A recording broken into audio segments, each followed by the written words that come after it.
It's been 60 days since I set up these 6 mosquito buckets around my yard, and this is part 3 of documenting what I've been seeing throughout the season. Last year, we noticed fewer mosquitoes around our yard, but I never really tracked what was happening inside the buckets. I simply refreshed them every 30 days and let the dunks do their job. So this year, I wanted to document what happened from start to finish and see what I could learn along the way. If you missed parts 1 and 2, here's a quick recap before we see what the buckets look like 60 days later. We filled each bucket with fresh water, organic yard debris, and a quarter of a mosquito dunk in early spring before the mosquitoes made their way. I placed them in shady areas, away from where we spent time, and made sure there weren't other sources of standing water competing for mosquitoes. One of the questions I've been asked most often is why I use lids and whether they're even necessary. Personally, I think that's up to you. I chose lids because I didn't want any critters accidentally drowning in the buckets, and I found they helped reduce evaporation while preventing the buckets from filling up too quickly after heavy rain. They also make it much easier to refresh the buckets when it's time to start over. The holes act like a built-in strainer, letting most of the water drain out while keeping the old organic material inside, making the whole refresh a lot less messy. If you're wondering, the BTI in Mosquito Dunks isn't what makes the water unsafe for wildlife or pets. It specifically targets mosquito larvae after they ingest it. Of course, this is still standing water, so I wouldn't recommend letting pets drink from it, just as you wouldn't with any other stagnant water. Looking back though, I think the lids may have had one unexpected benefit. As I checked the buckets over time, I noticed what appeared to be several adult mosquitoes trapped inside. It seemed they were able to enter through the holes but couldn't find their way back out. I can't say how much of an impact that had on the overall mosquito population, but it was an interesting observation.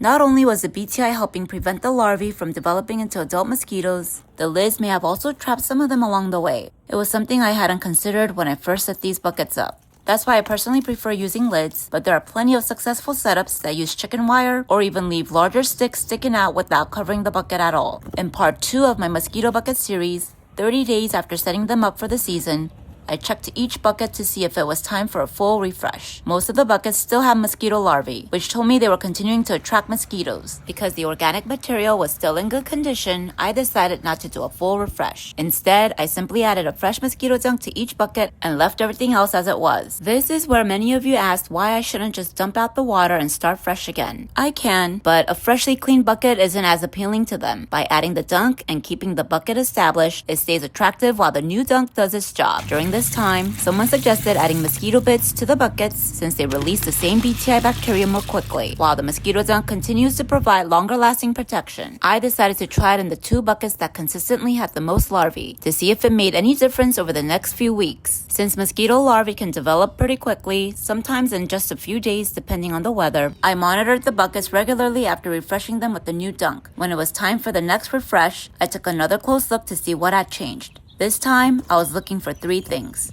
Did any of the larvae turn into pupae? Did adding mosquito bits make a noticeable difference in the 2 buckets?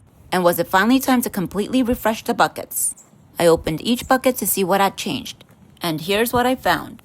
There was still some larval activity, and that's actually expected. Mosquito dunks don't stop mosquitoes from laying eggs. They stop the larvae from developing into adult mosquitoes. So what I've really been paying attention to isn't just the number of larvae, it's whether they're making it to the pupal stage. So far, I haven't been seeing many pupae, if any at all, which is an encouraging sign that the mosquito life cycle is being interrupted. One other thing I noticed is that the water actually looks a little clearer in 1 or 2 buckets than it did 30 days ago. There seems to be less floating debris on the surface. I can't say for sure if that has anything to do with the mosquito dunk itself. It could simply be the organic material naturally breaking down and settling over time, but it was an interesting observation. By this point, the buckets have been treated with BTI for 60 days, with the dunks refreshed after the first 30 days. So this time, I decided to refresh all the buckets since the organic material was starting to break down into sludge. To refresh them, I simply dumped the old water onto a nearby flower bed. The BTI doesn't make the water toxic to plants. And once the standing water is gone, any remaining mosquito larvae can no longer complete their life cycle because they need water to survive. Then I refilled each bucket with fresh water, new organic material, and a fresh mosquito dunk. The only thing I did different this time is to add some mosquito bits to each bucket, especially since I was filling it with fresh water and organic material in the middle of summer. Currently, we're in the peak mosquito season, and we've again noticed fewer mosquitoes around our yard this year. Whether that's entirely because of these buckets isn't something I can say for certain, but documenting the process has helped me better understand what was happening throughout the season. I hope sharing what I observed over the past 60 days was helpful. If you've tried something different, I'd love to hear about your experience in the comments.